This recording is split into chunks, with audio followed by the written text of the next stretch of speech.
what? Let's all agree on one thing. All right? Let's agree on one thing. Even if everything in Big Brother's house changes, even if the entire system, even if the entire format of the show changes, even if the entire rule book is rewritten, is changed, there's always one thing that's going to be a constant. That's the kitchen situation. The food situation, the food fights, the kitchen management situation. It is always going to be a constant.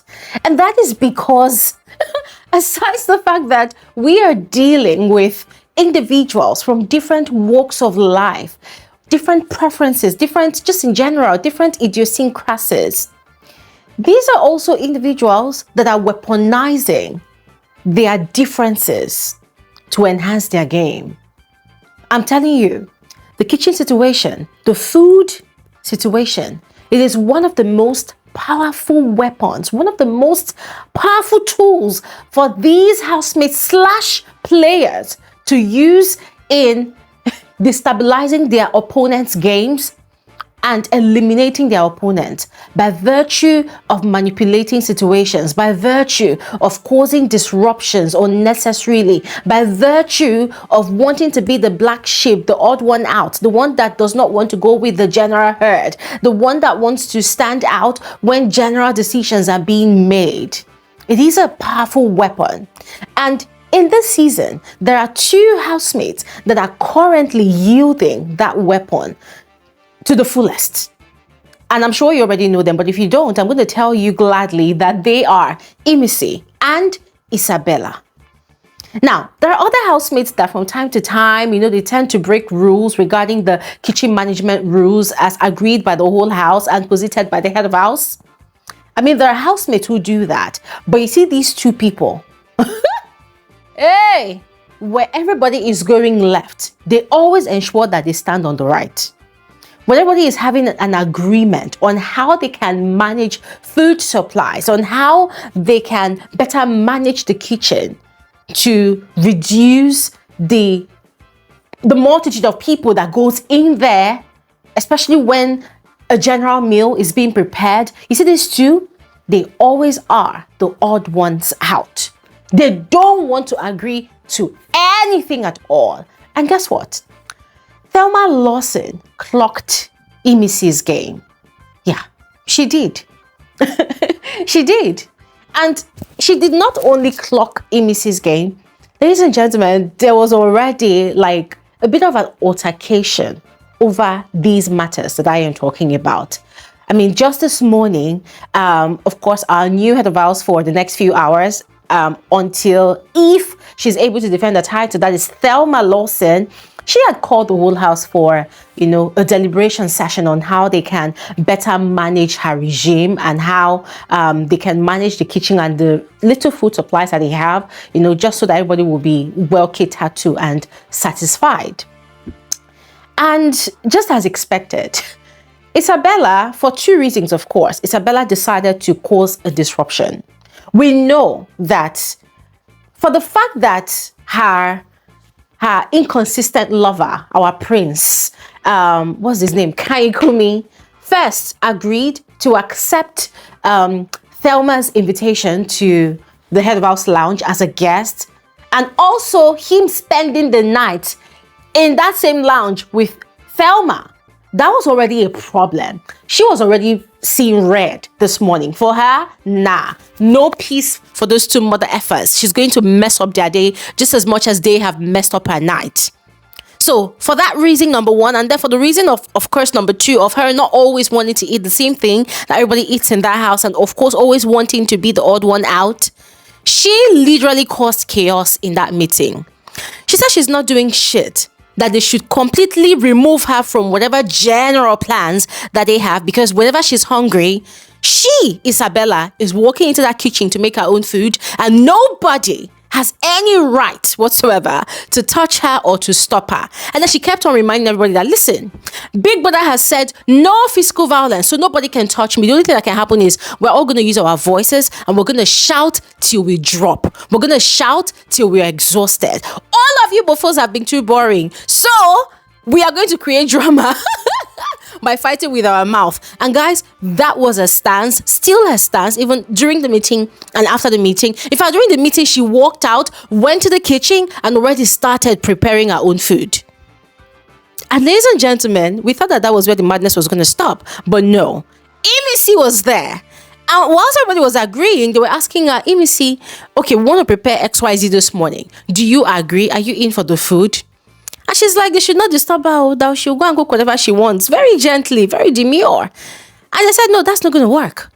You have to agree to join, in eating whatever we cook, because we lost our wager. We don't have food. We don't even have enough supplies. So we're trying to manage till Big Brother finds it, nice of him to give us supplies.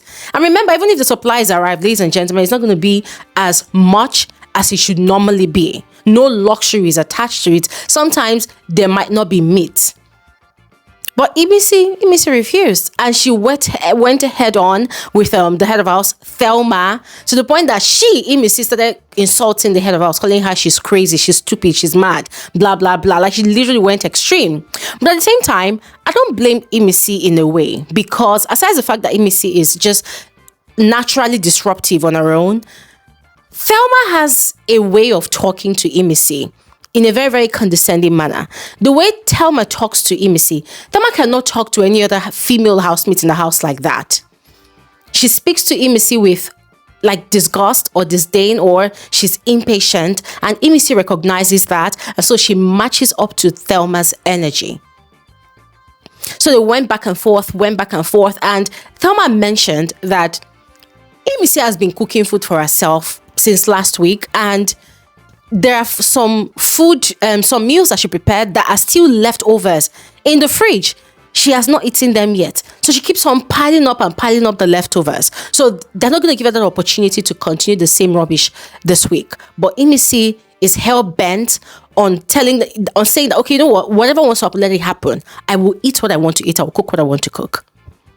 So ladies and gentlemen, it's crazy. However, I was quite impressed with Thelma's observation of IMISI, because when she and Koyin went back to the head of house lounge, she was telling him that she has noticed that this is IMISI's pattern. She loves to be the odd one out. She loves to be disruptive. Every time they agree on something, she ensures that she moves the other way. That even when they give them a party theme, for an outfit, she always wants to wear something entirely different. And when she's doing these things, she tries to play the victim. She tries to act weird so that it will not look as if the whole house is picking on her, or the whole house is bullying her, or the whole house is, trying to marginalize her. Now, she's citing an example where IMISI went and prepared stew. It was too much, it was excessive. She couldn't finish it, and then she left it in the pot, and the stew started going bad. So Gigi and Big Soul, so they wanted to wash it off, and she told them, don't wash it away, because this girl knows what she's doing. She wants the stew to go bad. People are going to go wash the pot, and then she will come and spin this narrative that she prepared her food and they threw it away. So they should just leave her, but they're not going to allow her to rope everybody into her sub story this week. And guys, they were 100% correct, because that was exactly what IMISI has been doing. So ladies and gentlemen, that is the drama happening in the house this morning. It's a lot, and it's beginning to look like this week is going to be crazy. Yes, because even Koyin, after begging Isabella last night, and even trying to talk to her, and Isabella kept on rejecting him, we don't know if he's going to continue with that drama today. But Isabella is out to draw Thelma's blood. She is angry, in fact, with both of them, the head of house and her guest, Koyin. She's really livid with these two people, and I cannot wait to see what happens afterwards. Yeah, I'm going to leave it at that, all right? And anything else that happens, I will share all the juicy tea. Let's not forget also that today, later on today, maybe in the afternoon or probably from this morning, the housemates are going to be having the head of house challenger. So the question is, will Thelma be able to defend her title? Will she or won't she? So Fingers crossed, let's just wait and see. And one last thing, okay, second to the last thing, there were some conversations that happened in the house last night. There was even a bit of an argument between Kola and Doris. I'm making a video of that, and there were also several other conversations. So I'm going to try to do a proper compilation video where I analyze all of those conversations. All right. So guys, exercise patience. Those conversations, they are coming your way very soon. And finally, my sincere apologies to all of you. I noticed that the video I uploaded, my second video I uploaded today, there was an issue with the background music towards the end of the video.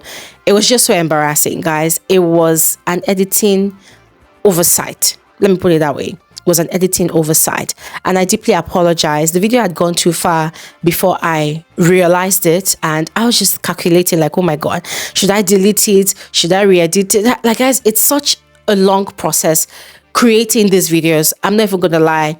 You know, a lot of you see me sit down here and I talk and you think that nah, it's not easy. There's a lot of processes involved before I'm able to achieve a proper video like this. So I just wish I could take down that video and then redo it all over again. But guys, it's hectic, and I'm really running on low fuel right now.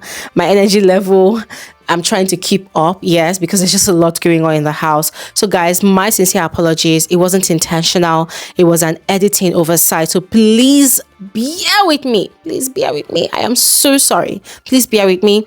And yeah, I promise to do better. No more mistakes, no more errors. Everything will be better from here onwards. All right. Anyways, that is all. Thank you all so much for watching. Have an amazing day and a fantastic new week. Bye.